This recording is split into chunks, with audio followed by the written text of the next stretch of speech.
Hello friends, आज के video में हम पोटेंशियल फार्मा स्टॉक को डिस्कस कर रहे हैं। फंडामेंटल्स आपको बहुत ही अट्रैक्टिव नजर आते हैं और इसका फ्यूचर में बहुत ही अच्छा ग्रोथ पोटेंशियल मौजूद है और ये आने वाले वक्त में अच्छे खासे रिटर्न्स अपने शेयर होल्डर्स को बना के दे सकता है। 10x 20x गुना होने का भी इसके अंदर बहुत बढ़िया पोटेंशियल है। आगे बढ़ने से पहले एक जरूरी बात, this video is just for the educational purposes. तो दोस्तों, यहां पर हम एक बार कंपनी के बेसिक फंडामेंटल्स पर नजर डाल लेते हैं। मार्केट कैप लगभग 5000 करोड़ का है, यानी कि एक प्रकार की स्मॉल कैप कंपनी है।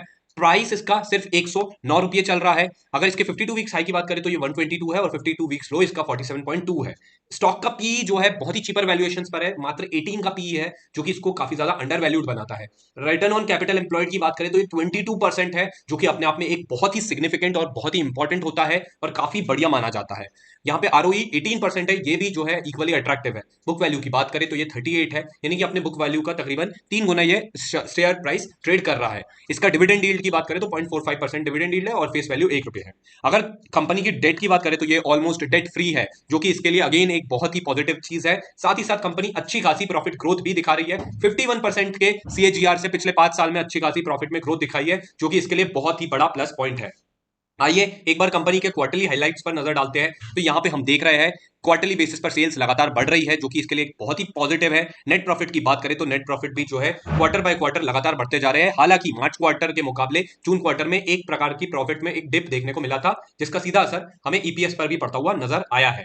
तो यहाँ पे अगर हम कंपनी के ऑपरेटिंग प्रॉफिट मार्जिन की बात करें तो ये लगभग जो है हमें 20 से 23% के आसपास लगता हुआ नजर आता है। तो कंपनी हमें क्वार्टरली हाइलाइट्स के हिसाब से नजर आ रहा है कि एक अच्छी खासी डिसेंट कंपनी है और फंडामेंटल्स भी बहुत स्ट्रांग है। सेल्स अच्छी खासी हो जाती है, प्रॉफिट्स अच्छा खासा कमा रही है। अगर ये कंपनी एक जो है सस्टेनेबल मैनर में अपने प्रॉफिट्स को ग्रो करे तो डेफिनेटली कंपनी का फ्यूचर यहां से बहुत ही ब्राइट हो सकता है। फंडामेंटली स्ट्रांग है। यहां पर इन्वेस्टिंग का एक बहुत बड़ा प्रिंसिपल हमें यहां पे समझ में आता है। Investing requires quality of temperament more than it requires quality of intellect. तो ये बात वॉरेन बफे साहब ने कही है, जो कि एक काफी जाने माने इन्वेस्टर रहे हैं और बहुत सारे इन्वेस्टर्स के लिए, ट्रेडर्स के लिए जो है एक प्रकार के रोल मॉडल है। वो उन्होंने ये बात कही थी कि इन्वेस्टिंग में आपको कैसी क्वालिटीज चाहिए, आपके टेम्परामेंट की, आपके करेज की, हिम्मत की।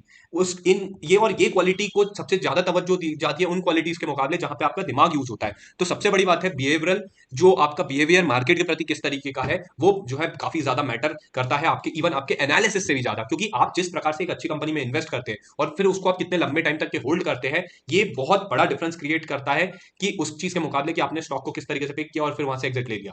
तो आइए बात कर लेते हैं कंपनी के फाइनेंशियल स्नैपशॉट पर।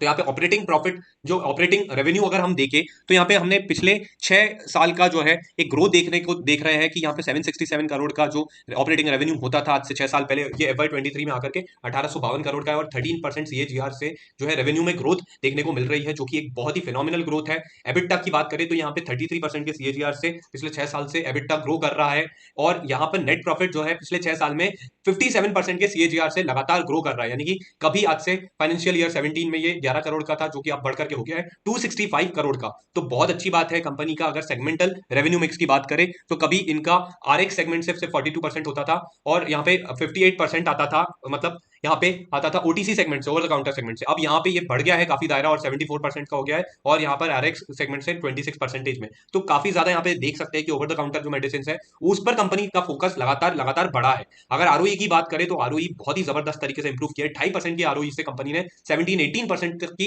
रिटर्न ऑन इक्विटी तक के पहुंच गए हैं। वहीं पर ही आरओसीई भी ये जो है 4.8% से बढ़कर के तकरीबन 18-19% के आरओसीई तक के पहुंच चुके हैं। तो ये काफी बढ़िया यहाँ पे हमें जो है इन नंबर्स में जो है एक ग्रोथ दिखाई दी है। नेट डेट की बात करें तो नेट डेट लगभग जो है कंपनी का, कभी डेट हुआ करता था 1.9, अब लगभग 2 है, यानी कि नेट डेट नेगेटिव की तरफ है, यानी कि डेट फ्री है कंपनी का कंप्लीटली।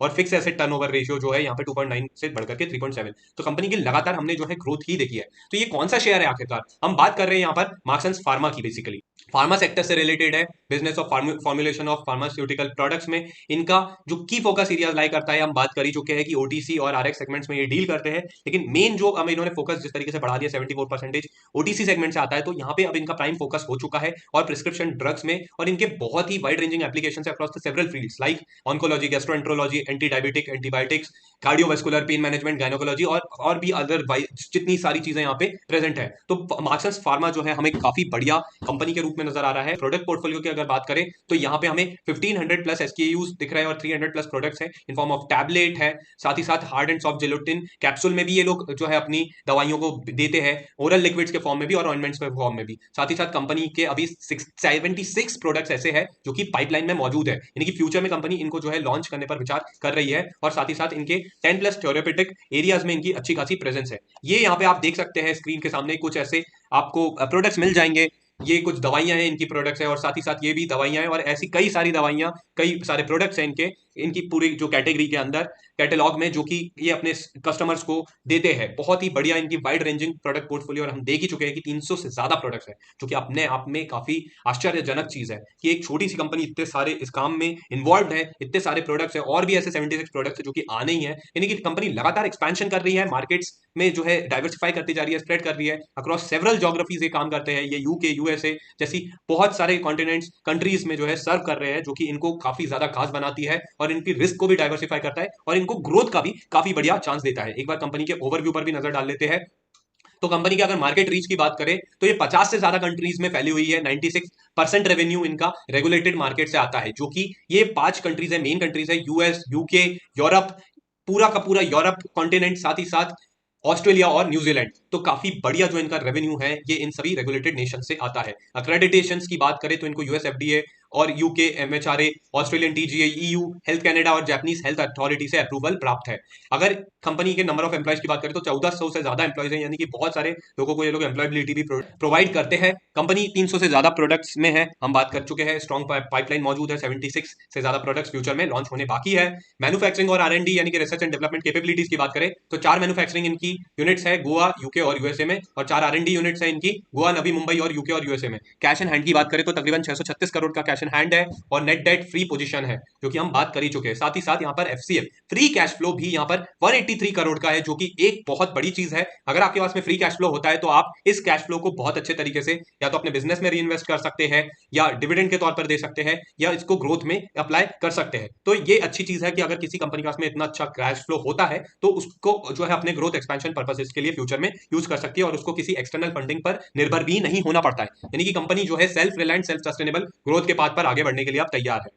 और पिछले 5 साल से भी इन्होंने नेट डेट नेगेटिव, यानी कि एक तरह से डेट फ्री के तौर पर ही कंपनी काम कर रही है, again which is a very very big positive. एक बार कंपनी के बिजनेस स्ट्रक्चर की बात कर ले तो ये मार्क्स एंड फार्मा है, ये एक तरह से पेरेंट कंपनी है, और इनकी सब्सिडरीज कंपनीज अलग अलग नेशंस में एज इन फॉर्म ऑफ अलग अलग ब्रांड और यूनिट्स काम करती है। जैसे मार्क्स एंड फार्मा यूके है, फिर मार्क्स एंड फार्मा यूएसए है, फिर नोवा फार्मास्यूटिकल्स है यहाँ पर ऑस्ट्रेलिया वगैरह में, और ईएचसी है जो कि ये मिडल ईस्ट में काम करती है। और यहाँ पे मार्क्स एंड फार्मा यूके के अंडर में ही यहाँ पे 2 ब्रांड्स हैं, वेल्स हेल्थ केयर और रेलॉन कैम्प, और यहाँ पे मार्क्स एंड फार्मा यूएसके के अंडर में टाइम कैप लैब्स के नाम से है। और ये सब हम देख सकते हैं कि कितने सारे जो है प्रोडक्ट्स वगैरह पर ये लगातार काम कर रहे हैं, जेनेरिक वगैरह में भी, ओटीसी वगैरह में भी काम कर रहे हैं, और डिफरेंट नेशंस में जो है इनकी अच्छी खासी सेल्स डेवलपमेंट हमें दिखाई दे रही है। बहुत ही अच्छा खासा बिजनेस है, काफी डाइवर्सिफाइड बिजनेस है, जो कि डेफिनेटली मार्केट में कंपनी को एक बहुत ही ज्यादा स्ट्रॉन्ग पोजीशन पर ला करके खड़ा कर सकता है।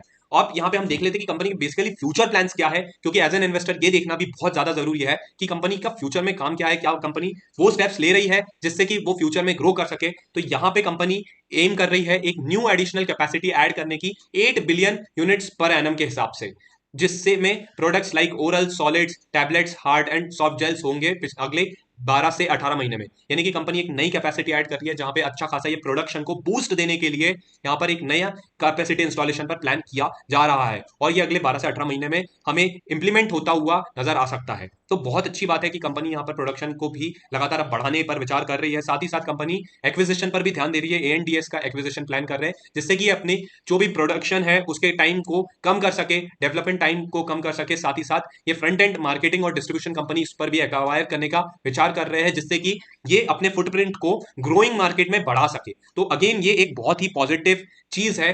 प्रोडक्शन के साथ साथ मार्केटिंग और डिस्ट्रीब्यूशन पर भी ध्यान दे रही है कि जिस तरीके से जो ओवरऑल नेटवर्क है ये इनका स्ट्रेंथन हो सके, इनकी सेल्स और यानी कि इनकी टॉप लाइन और बॉटम लाइन सभी तरीके से ओवरऑल कंपनी ग्रो कर सके। साथ ही साथ कंपनी अपने प्रोडक्ट पोर्टफोलियो को भी एनहांस करने पर काम कर रही है, जिससे कि हर साल ये 12 से 13 प्रोडक्ट्स अपने जो भी इनके पाइपलाइन में है वो उनको आगे की तरफ पुश करके उनको फाइनली पब्लिक में लॉन्च कर सके। तो ये अच्छी चीज है, यानी कि कंपनी फ्यूचर अगर देखा जाए तो इनका विजन बहुत क्लियर है और इसके अकॉर्डिंग जिस तरीके से कंपनी ने अभी तक के काम किया है वो कंपनी के फाइनेंशियल्स में भी रिफ्लेक्ट हो रहा है। जिस प्रकार से हम देख रहे हैं कि रेवेन्यूज में भी अच्छा बूस्ट दिख रहा है और यहाँ पर प्रॉफिटेबिलिटी भी कंपनी की लगातार इंप्रूव हो रही है। एक बार शेयर प्राइस पर भी नजर डाल लेते हैं कि किस प्रकार से काम कर रहा है, क्या कंपनी जो काम कर रही है वो चीजें स्टॉक प्राइसेस में भी रिफ्लेक्ट हो रही है। जी हाँ, बिल्कुल वही चीज हम देख रहे हैं कि एक अच्छी खासा जो है यहाँ पर अभी तेजी नजर आई है पिछले 6 से 7 महीने में। जिस तरीके से कंपनी ने यहाँ पे फर्क दिखाया है, ग्रोथ दिखाई है, यहाँ पे तो हम देख सकते हैं कि जो गिरावट थी ये तो मार्केट कंडीशंस के चलते जो है रिट्रेसमेंट होता है, लेकिन यहाँ पे एक अच्छी खासी जो है तेजी नजर आई है। हम यहाँ पे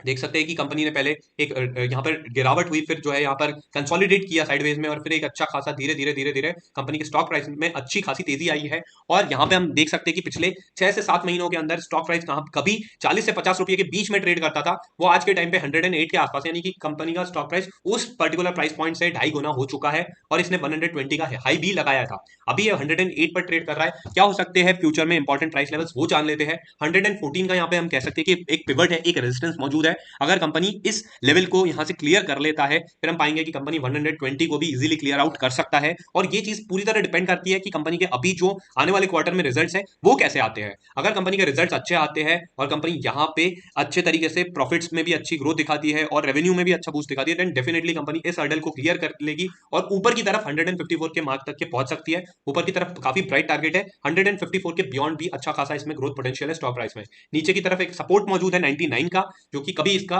और कह सकते हैं कि 52 वीक्स हाई था और रेजिस्टेंस भी था। तो 99 पे एक अच्छा खासा क्वेश्चन है, लेकिन ये लेवल जो है काफी इंपॉर्टेंट है क्योंकि यहाँ पे 30 वीक्स का मूविंग एवरेज भी कोइंसाइड करता हुआ नजर आ रहा है। तो एक अच्छा खासा यहाँ पे वैल्यू पॉइंट और वैल्यू बाइंग के लिए भी एक अच्छा खासा पॉइंट हो सकता है। हालांकि एक जो यहाँ पे रिट्रेसमेंट है ये जरूरी भी था क्योंकि कंपनी का स्टॉक हमने यहाँ पे देख सकते हैं कि जून के बाद से लगातार जो है 2-3 महीने के अंदर ही तेजी से बढ़ा था और यहाँ पे लगभग लगभग जो है 60-70% बढ़ गया था। तो उसके बाद में ये रिट्रेसमेंट प्रॉफिट बुकिंग होना जरूरी थी। तो ये अच्छा खासा स्ट्रॉन्ग साइन है कि कंपनी अच्छे तरीके से रिटेस्ट करके यहाँ से ग्रोथ दिखा सकती है और सेम चीज हमें यहाँ पे प्राइसेस में भी रिफ्लेक्ट हो सकता है। अब जान लेते हैं कि हमारा आउटलुक क्या है। तो बेसिकली कंपनी बहुत ही फंडामेंटली स्ट्रॉन्ग है, स्मॉल कैप कंपनी है एक बड़ा विजन के साथ में, और यहाँ पे अगर कोई भी फाइनेंशियल्स में इंप्रूवमेंट दिखाई देती है, प्राइस में करेक्शन होता है, तो लॉन्ग टर्म के हिसाब से एक अच्छी अपॉर्चुनिटीज के रूप में इसको लिया जा सकता है। 90s के लेवल तक के अगर यहाँ पे रिट्रेसमेंट होता है तो ये डेफिनेटली एक वैल्यू बाइंग जोन हो जाती है। लॉन्ग टर्म विजन कंपनी का बहुत ही क्लियर है, व्यू काफी क्लियर है और साथ ही साथ कंपनी में जबरदस्त पोटेंशियल है ग्रोथ दिखाने का। अगर यहाँ पर फार्मास्यूटिकल सेक्टर हम देख रहे हैं कि अच्छे खासा परफॉर्म किया है और फ्यूचर में भी जो है हमने देखा था कि कोविड-19 में किस तरीके से फार्मा सेक्टर की डिमांड थी और आगे आने वाले टाइम में भी जो है जिस तरीके से हम देख रहे हैं कि हेल्थ को लेकर के लोग अब काफी कॉन्शियस है। डेफिनेटली इस चीज पर फार्मा सेक्टर जो है लगातार जो है यहाँ पर न्यूज में बना रहेगा ही और इसकी इंपॉर्टेंस कभी कम नहीं होगी। और ऐसी कंपनीज जो जिनका विजन स्ट्रांग है, जिनका बिजनेस बहुत मजबूत है और जिनके पास में पोटेंशियल है काफी ग्रो करने का, तो डेफिनेटली वो इस सेक्टर का जो है पूरा पूरा इस ग्रोथ का फायदा उठा सकती है। और मार्क्संस फार्मा भी हमें उसी कंपनी में से एक नजर आती है। तो इस स्टॉक के अंदर डेफिनेटली अच्छा पोटेंशियल है फ्यूचर में मल्टीबैगर बनने का। उम्मीद करते हैं दोस्तों कि आपको ये स्टॉक के बारे में काफी कुछ समझ में आया होगा कि किस तरीके से जो है कंपनी का बिजनेस ग्रो कर रहा है और फ्यूचर में जाकर के एक मल्टीबैगर भी बन सकता है। तो अगर आपको वीडियो पसंद आया तो वीडियो को लाइक कीजिए, चैनल को जरूर सब्सक्राइब कीजिए, इस वीडियो को ज्यादा से ज्यादा अपने फ्रेंड्स फैमिली मेंबर्स के साथ में शेयर कीजिए जिससे कि उनको भी इस कंपनी के बारे में पता चल सके। मिलते हैं अब आपसे अगले वीडियो में किसी नए स्टॉक के साथ में। आपको कोई स्टॉक के बारे में रिसर्च एनालिसिस चाहिए तो डेफिनेटली कमेंट बॉक्स में भी उसको मेंशन कीजिए। चलिए, thank you, God bless you, जय हिंद।